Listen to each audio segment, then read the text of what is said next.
Hello Marcella, thank you very much for getting in touch with us and allowing our students to show what they are really capable of, our BIS students. And we want to try to help to find a solution for your business problem. But before we start to talk about technology and the system requirements, could you give us an initial understanding of the situation and your company? So I work for a company called Opportunity International. Its main mission is to provide microfinance solutions to the traditionally unbanked, mostly in developing countries. So we have work across 26 different countries, 40 different locations, and essentially we are a charity within most of the US, Australia, Germany, Canada, and the UK. But then in the developed countries where we have sites, they're banking sites, they're actually regulated institutions. So they're for-profit in that sense. So we have a mix of different regulations that we have to meet, and in particular, basically the different things that happen are basically across a vast network. There's a lot of projects happening, a lot of goings on in terms of the different products offering, meaning either a loan or a savings or insurance to, again, people who traditionally can't get access to financial institutions because of just high barriers in place. So how many sites you're talking about? How many sites do you have as part of your organization? Well, we have sites, roughly about 26 different sites. And again, about 40 different countries. So Africa is where we have about 11 different sites, and Latin America, I think 4, in China, Philippines, East Asia in general, I think we have another 15, and then we have some in Eastern Europe also. So that's where they are located geographically. Okay, so how many staff are you talking about in your organization? Total, all said and done, about 12,000 staff. Across both, we call them support members, are the ones who raise money, so the ones in the US and the UK are the support members, like considered charities, and then amongst the banking sites are the additional ones, but all those put together is about 12,000 people. Wow. So what is your current situation with your organization? Where are you at? Well, so in terms of my own current situation, my own job and department is I work specifically within IT program office, and I worked for the network, meaning when I say network, I'm referring to all the different banks that fall under the Opportunity umbrella. And so because we are a charity, because we're a bank, our form of charity is through a bank, we have IT as a big part of our programs. And even when funding money comes in from like the Bill and Melinda Gates Foundation, they give money to do things to innovations with cell phone banking and whatnot. So again, a lot of our charity money is funneled to banks to improve their IT functionality so that they can be better banks and offer better services to clients. So I manage the program office within the IT within the network, and in terms of what I oversee is any project having to do with IT within a bank. We are moving to a place where we're essentially monitoring that within the program office for many reasons. Quality control, we get the right contractors to work on it, obviously for funding monitoring to see how much money is going in and out, and also for data for donors, so we can see what projects are being worked on, innovations that are happening on many different levels like that. So what are the core challenges that you are facing? Core challenges definitely is that because we're spread out amongst so many different countries, is how do we centralize this in one place that has the full amount of information that we need, that everyone can access, but then also has varying levels of access, so not everyone can see everything, that correctly collates the information for us, that can pull and run reports that we need to. So the main challenge is that everyone has their own kind of inbox of emails or own filing system, and there's always kind of Excel spreadsheets flying across the world with updates and statuses, and not everyone's always on the same page because of the nature of the projects moving quickly or being underfunded or overfunded. So main challenge really is communications across many different time zones, many different places, not having a central database where all this is stored, and just being on top of projects that need attention and addressing issues before they become emergencies. Are you only referring to the IT-related projects, or is IT-related that also other development-related projects? Well, I'm sure that also is an issue within development, because part of Opportunity's mission is also to provide financial education. They specifically do ones that are oriented around girls and education there. So there's other parts of Opportunity that work in different areas of their mission. But for what I'm speaking to specifically is is having to do with IT projects and IT. Whether, because there's two parts of it. There's a support part, because as a bank, if things go wrong, your system crashes or whatever happens, you need to get support. So if your initial IT can't do it, as opportunity, we're saying we provide that support, having correct people. So just an ongoing of support, making sure our outsourced contractors take care of that, are being kept accountable, and that our banks can run a business correctly and have the correct loans and being able to start the next morning. But then there's the second part of projects. So again, new developments, trying to do a new point of sale meeting and trying to build a new ATM somewhere, trying to do more with big mobile banking is becoming very large in a lot of developing countries. So there's those two parts we're trying to track of, is the support being well done so that these banks are not in emergency situations, because they have to meet the standards of their country of being a financially regulated institution. And then two, are they able to move forward with projects to make them better banks? So trying to track those two things well, can be difficult. And sometimes banks are operating within their own sphere, so they'll kind of ad hoc modify their own system, get their own outside support, but then they get into a situation where they aren't able to, they get into like a firefighting situation where they've done so many modifications on their system on their own that now when essentially we try to come in to help them, we have to kind of untangle a lot of things. So there's not as much oversight as we want, that they do the proper change management or they do proper forms, because they're their own institutions, so they operate on their own, but then they get into trouble, and often it's costing the network a lot of money to do, again, these firefighting situations that could be prevented with better process in place. You mentioned outsourcing providers. So can you wrap around, so how many different stakeholders are you interfacing with? If you have also ongoing outsourcing contract, I imagine a lot of freelancers as well that you can bring in? Well, the situation we're in was that at one point there were a lot of freelancers, and not a lot, maybe about 15 freelancers, literally contractors, individual and small companies around the world that we would call upon to either do support work or this project work. And so again, when a bank would say, I need help, we would put a contractor in, the contractors send their invoices in. But again, it was hard because we had not as much oversight over the contractors we wanted, and additionally, if the contractor walked away one day, if they had all source codes or these things that were important, it was hard to kind of recreate their work. So what we've now, currently situation we are in, is that we now have downsized that to 3 main contractors who are specialized in different areas that we need. But those, when I say contractors, 3 main companies that we're interfacing with. So amongst the companies themselves have many different agents working for them. Mm-hmm. So we have a main company that provides the support, a main company that does any kind of anything having to do with kind of core upgrades, meaning the core system of a bank, that they kind of do the modifying of the screens and the enhancements. And then we have one company that specializes what we call delivery systems. So again, anything with kind of cell phone banking, point of sale, anything having mobile money in your wallet. So they specialize. So we've kind of found the experts in those 3 areas, and now we're directly contracting with them. But again, that still means a lot of interface with those 3 companies and then their individual employees that are doing the work. And then of course on the other side, the banking sites themselves who are actually needing the work done in the projects. And of course the different donor offices, like mostly located in the US, who are the ones providing the money, who want the data reporting done. Yeah. So those are the chunks of it, but that's kind of all the communication that happens around even just the IT projects. That's just the department I'm in, which there's probably many others, but it's the one I know more about. Let me just phrase. I mean, you talked about 12,000 in the whole organization. How much would be the IT staff, the IT department that we're looking to help specifically? It's actually a good question. I don't have an exact number about that. I don't know the exact breakdown.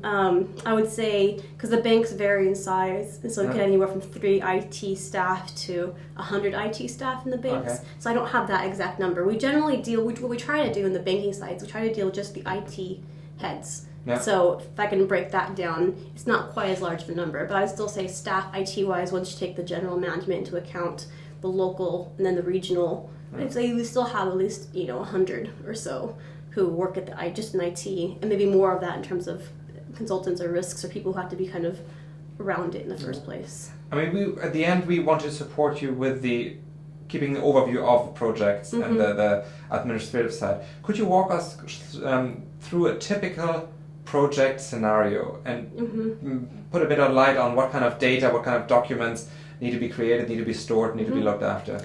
So just even for right now, like we'll try to say is a simple project that the banks have ongoing, because projects can be anywhere from 2 days to 10 months, So I'm just gonna, the basics that they have to go through still should look the same. So what happens is within an individual banking site, they have their own management team, their own IT team, so they'll probably within their own kind of process realizing that they need to do X, they need to upgrade this or create this new thing in order to help them operate better. So what they'll do at that point, they'll raise it, they'll basically log it with the program office, which is myself, the IT program office, if it's an IT development of any sort. We use a system called Footprints, which we can go more into later, but they'll log that because within their banking site, what they should have done already is, well, here's the specs, here's the specifications of what we need, here's why we need it, so they need to be creating for themselves the outline of what they need and what it looks like. So they'll bring that up with me, log it with me, so that my team and I in the central office can then review it, log it into our system, and then from there know which one of our experts to kind of go to and say, okay, we'll conclude them now in this group saying, now can you please review, and can you, after review it, create for us what we call terms of reference. So it's called TOR, shorthand, but terms of reference. So their terms of reference outlines the deliverables that they're going to be responsible for, the man days put into it, the costs to the banking site it'll be, and again the estimated amount of time on it. It's usually a shorter sheet, but depending on how complex the project is. So they'll come back with this terms of reference. Us as central office again try to review it, and we have other people we've hired to kind of be more technical leads, just kind of say, yes, this is fair, yes, this isn't fair, because we sometimes don't have difficult sometimes on the ground, meaning, in Africa somewhere to have the highest IT expertise on the ground, so we kind of try to monitor the quality from a central place. So then the terms of reference also pass back to the banking site to say, can you agree to this cost? Do you have the manpower to, supervise these consultants that come on and, go through it with them to be sure they understand what they're agreeing to. Once everyone agrees to this terms of reference, we log that, kind of like our mini contract within the system, and then work can progress. So as work's progressing, of course, back and forth, communication can happen between the banking and the consultants, but monitored again by us so we can know if the big thing too is the process why of if the project is going over, it's also part of us to kind of raise that flag and say, okay, what's happening, why is it going over, and what needs to be adjusted. So we also need to be monitoring the time frame of it and having kind of reminders sent to us if we need to. And then again, once the progress is to almost to the end stage, it's user acceptance test is what it's called. So is the bank happy with the final project? Is it done? Is it complete? Can we close this particular ticket and log that? And so that's a shorthand of the process that we go through to beginning of when we need a project to the end, and then also hopefully logging it by what kind of project was it, what area did it fall under, and then from there the contractor then actually sends their invoice to the U.S. accounting system, who then will pay the contractor and then gets back to the banking site to get a reimbursement of that money. So in a central place, we all now have a logging of across the network the money spent according to these, again, TORs that we have. So then we should hopefully be able to say in a year's end, okay, we spent $1 million on mobile delivery systems. We spent $3 million just on fixes. We spent $5 million. So we hopefully as a central place can see if there are patterns throughout. So you said you have a system called Footprint in place that helps you a little bit with the logging of the project. Correct. What does it do to you, and what additionally, or what does it not do to you? Well, so this was a legacy system when I came into place, an opportunity that is functional. It's not always ideal, but it's called Footprints. It's created by a company called Numera. It's a software created by Numera. So Footprints itself is a software that's specifically supposed to be for what we call service desk. And service desk, again, is supposed to be taking care of both the support side of things and also the project side of the work being done within IT. So Footprints, I can't speak as intelligently to the help desk. We call it help desk, which is the support side, because I don't monitor that as closely. I'm more in the work project side that I monitor. So what does it do for me? What doesn't do for me? Well, so Footprints is good in that it's fully customizable. It comes usually as a blank slate that you can just create new fields, create that. It's relatively simple to kind of create new things, but I kind of inherited one that had been really jumbled up by now. So it's very burdensome. There's a lot of extra fields that aren't even used. Very few things are automated, if that makes sense. So it's up to me to manually go in and add these and add that. In terms of even putting in adding resources or adding money, it's very, very manual. So you can modify it very easily, but it doesn't really push the workflow through as well as you'd want it to. So it does do that for me. What it does do for me too that's helpful is it allows it, if you email to a certain email address and you put something in the subject line that pertains to that ticket, it can automatically log it into the system. So both the banking sites and the contractors can just respond to emails with that particular email site, CC'd, and it will get logged in the system, which makes it, because it's important that we don't make it too burdensome for users to update things regularly. So it does do that for me. It does do some reporting. I'm not having the most I want. I can do basics of like, tell me which open tickets are with this banking site, but it's the reporting aspect of this part seems weak to me. Again, maybe it's better, but the function it itself is not super helpful in pushing it to you, and it doesn't necessarily do alerts very well. Like, it's really hard to kind of set, can you set a reminder, or if this thing goes over, or if kind of like if I put these specs in and I could set rules saying if it's been more than this many days, please tell me this. It doesn't do that as well. So that's what but Footprints, it's a system that people know and recognize that right now. It's actually pretty, it's it's being used by everyone, so it's familiar. It does allow you to set different statuses and being able to add the appropriate people so everyone gets a notification when an update happens. Instead of having to email 8 different people, it's like an automatic notification pushes out saying status has changed, here's the new project.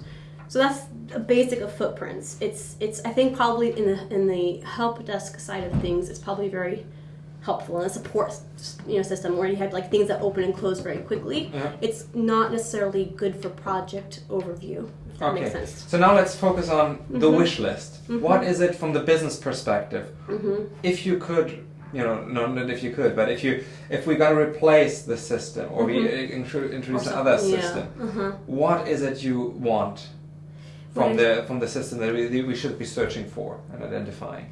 I need a system that has a very good workflow process that can be activated. I need a system that it needs to be web-based because we have so many people accessing it from across the world.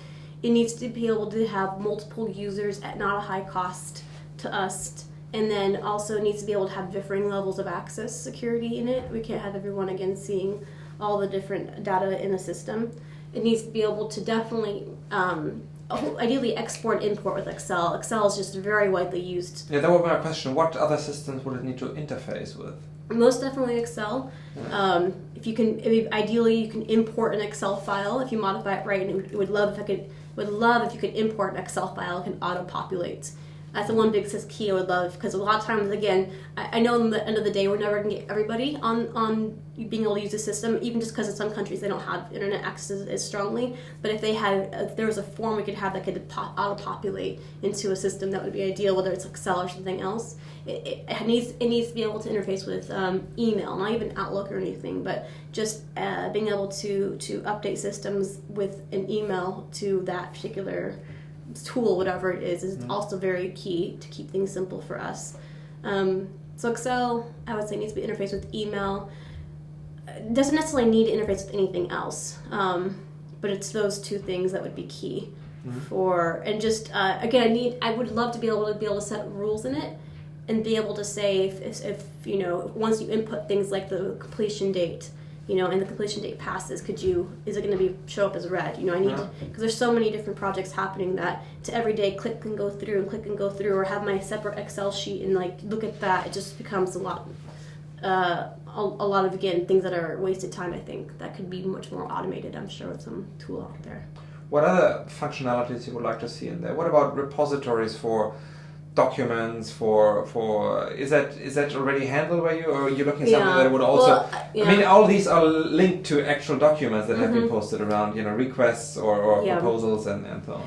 Well, so this is where I'm not sure how big of a bite to take out of the apple in terms of how much I need to be asking for. Because the main thing we need is just a tool that can monitor projects well, is the main thing we're looking for. As a network, we have something for document repository, speaking of. We have something called Box.net, which I don't know if you've heard of, but essentially it's a web-based tool that you can store documents in that you can share across multiple places. So as a network, that's the tool that they've adopted to share, member details, donor reports, whatever it might be. And so to create a whole new document repository, we could do that for IT, but as a network, we're trying to push towards having important documents logged in there. Well, because what Footprints can also do, Footprints can also log.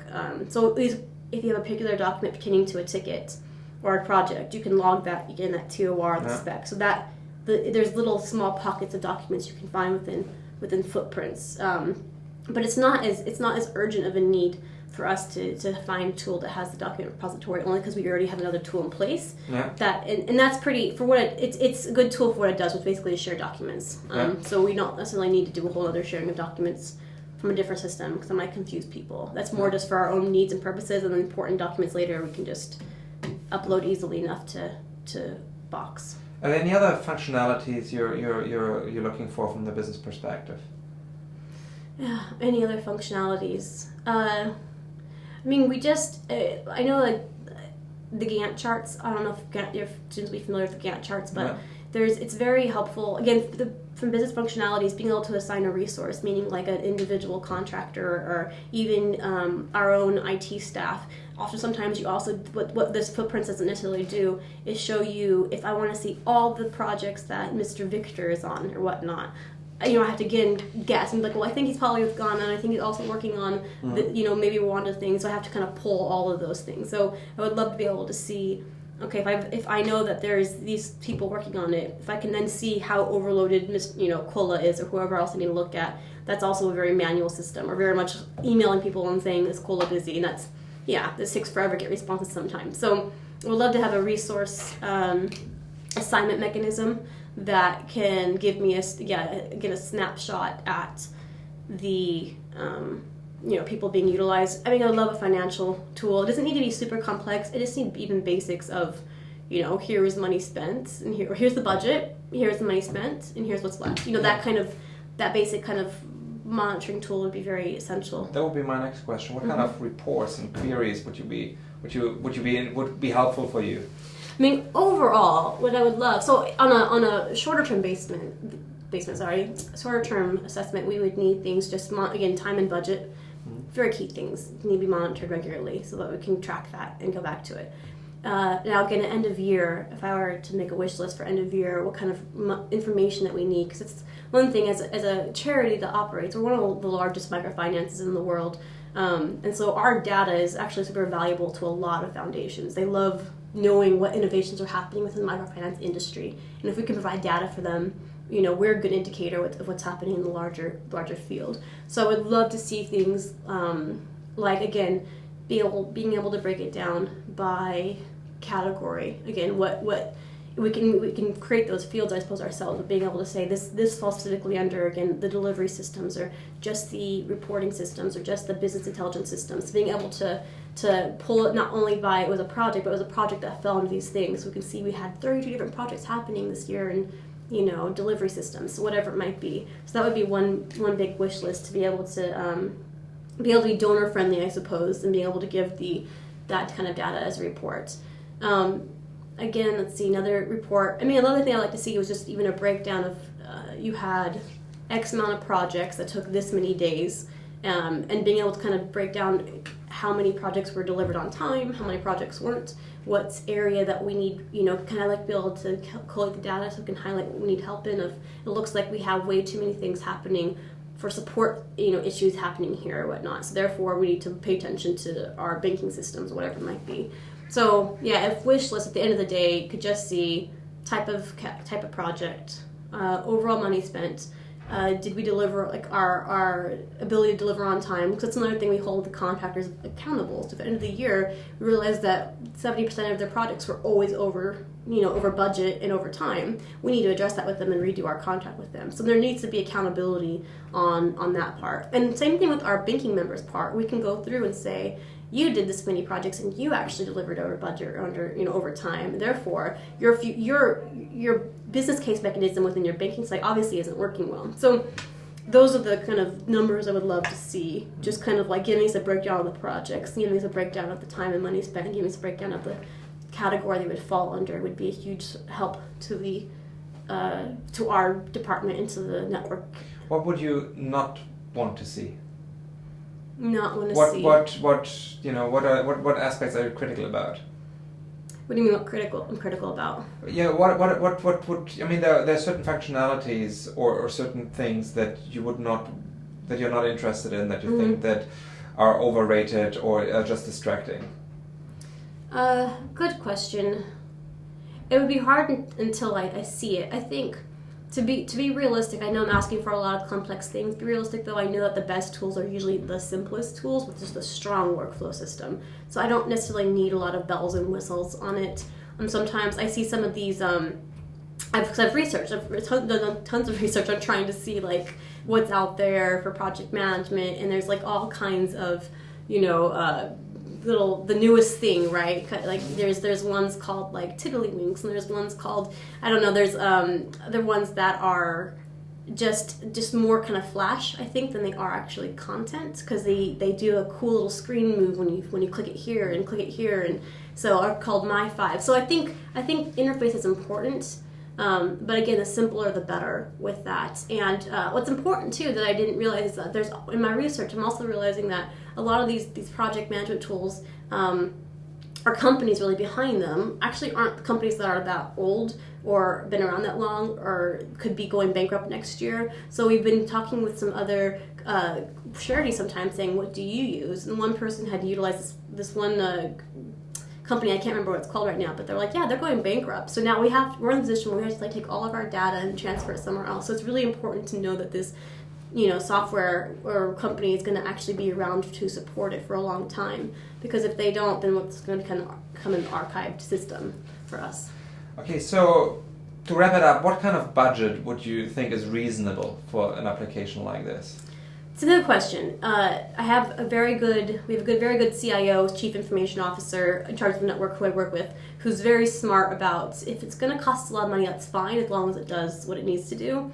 I mean, currently, it's hard. I don't know all the numbers. I know we spend maybe around $6,000 a year, or maybe a little less, a little more, but that's because we're paying still for licenses with the footprint system. I would say easily 6,000 is about in the ballpark. It could be, if it's 10,000 and it comes up Pound, as... US, dollar? Sorry, dollars. We are in a dollar world. Yes, you're in a pound world, but it's interesting because even though this charity is operating everywhere, the US is the 800-pound gorilla in it, so everything's operating in dollars because they're the ones who take care of a lot of the accounting. But I would say, I mean, it depends, because I know for the software-based systems, it's usually a per-user license that they do. If it's something that is I would say a few $1,000s a year is about what I want to see. If it was a more upfront cost and then a annual cost, we could look into that also, knowing that upfront can be a little more. Okay. Mm-hmm. So, I mean, this sounds very, very interesting. I think our students will have, good opportunities to show what they can find for you. So exactly what would you want our students to do? What would you want to see at the end of this project? I would love to see, I think I need to emphasize to the students too that there are a lot of really great tools out there. And I'm totally open to a new one, but as my current director always says too, you can have the best tools, but if you don't have a good process in place, then it doesn't do you any good. So I can't expect our students, obviously, to do my job for me and create the best process ever. But I would like them to not just find a flashy tool that does a million things and present it to me. I want them to be able to apply it to my situation of knowing that they need multiple interface users. They need to have, the different categories I'm looking for. And so I would love if they could understand the system enough to be able to then present it to me. That would be ideal. Because again, I could Google a million systems that look nice, but I really need them to show me how this could help save us time, how we can be better stewards of our money, and how this is just going to make it so that things run more efficiently from all ends. That's what I would like. To conclude the interview, you mentioned that you have already looked at a few reports. Mm-hmm. So what, at the end, our students will provide consulting reports on the business scenarios that you have mapped out. Mm-hmm. What are you looking for in a report? What makes a good consulting report and what makes a bad consulting report? I mean, a good one is because anyone could put words on paper. I've read some brilliant papers, but a good consultant report is gonna make it applicable to our situation.